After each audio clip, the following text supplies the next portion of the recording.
Hi, நான் அருணா பேசுகிறேன். இன்றைக்கி அருணா வீட்டை என்ன பார்க்க போகிறோம்னா, ரொம்ப பாரம்பரியமான உளுந்தஞ்சோறு. இது எங்கள் ஊர் தூத்துக்குடி ஸ்பெஷல். வாங்க எப்படி செய்யலாம் பார்க்கலாமா? அதுக்கு தேவையான திங்ஸ்: 150 கிராம் கருப்பு உளுந்து எடுத்துக்கோங்க.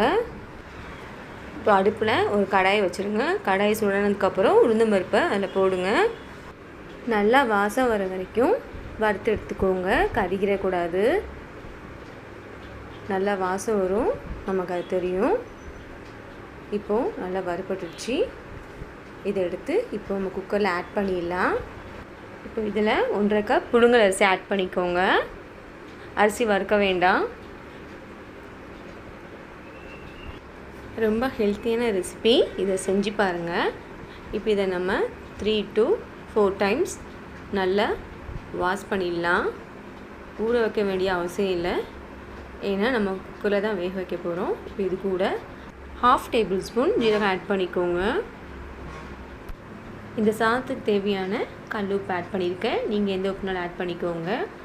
நெக்ஸ்ட்டு 2 பூண்டு, இதை குட்டி குட்டியாக கட் பண்ணி நான் இதில் சேர்த்துக்கிறேன். நீங்கள் அப்படியே நானும் சேர்த்துக்கலாம். இப்போது இந்த சாதத்துக்கு தேவையான வாட்டரை ஆட் பண்ணிக்கோங்க வேக வைக்கிறதுக்கு. நான் 4 கிளாஸ் வாட்டர் ஆட் பண்ணியிருக்கேன். இப்போ நல்லா மிக்ஸ் பண்ணிக்கோங்க. மிக்ஸ் பண்ணிவிட்டு குக்கரை க்ளோஸ் பண்ணிவிட்டு ஒரு 5 to 7 விசில் வைங்க. நல்லா குலைவாக இருக்கணும். எனக்கு கொஞ்சம் குலைவாக இருந்தால் பிடிக்கும், அதனால் நான் அப்படி பண்ணுறேன். உங்களுக்கு உதிரியாக இருக்கிறது பிடிக்கும்னா 5 விசிலோட ஆஃப் பண்ணிடுங்க. இப்போது இதுக்கு தேவையான தேங்காய் உரிச்சல் எடுத்துருக்கேன். இதை நான் மிக்சியில் ஒரு திரிச்சு இதில் ஆட் பண்ணுறேன். நீங்கள் தேங்காய் துருவல் இருந்தாலும் இதில் ஆட் பண்ணிக்கோங்க. இதை ஆட் பண்ணிவிட்டு நல்லா மிக்ஸ் பண்ணி விடுங்க. சாதம் சூடாக இருக்கும் போது ஆட் பண்ணிக்கோங்க. நல்லா மிக்ஸ் பண்ணுங்கள். நல்லா சூடாக இருக்கும் போது ஆட் பண்ணும்போது நமக்கு பச்சை வாசனை வராது. இதை தேங்காய் சேர்த்திங்கன்னா ரொம்ப டேஸ்டியாக இருக்கும். உளுந்தன் சாதம் ரெடி ஆயிடுச்சு. இந்த உளுந்தன் சாதத்து கூட நீங்கள் நான்வெஜ் குழம்பு என்ன வேணாலும் சாப்பிட்லாம்.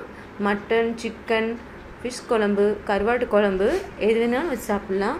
நான் இன்றைக்கி கருவாடு குழம்போடு தான் வச்சு சர்வ் பண்ண போகிறேன். வாங்க சாப்பிட்லாம். ரொம்ப டேஸ்டியான உளுந்தஞ்சோறு கூட கருவாடு குழம்பு ரெடி. நீங்களும் செஞ்சு வீட்டில் கொடுங்க, எல்லாருக்கும் ரொம்ப பிடிக்கும்.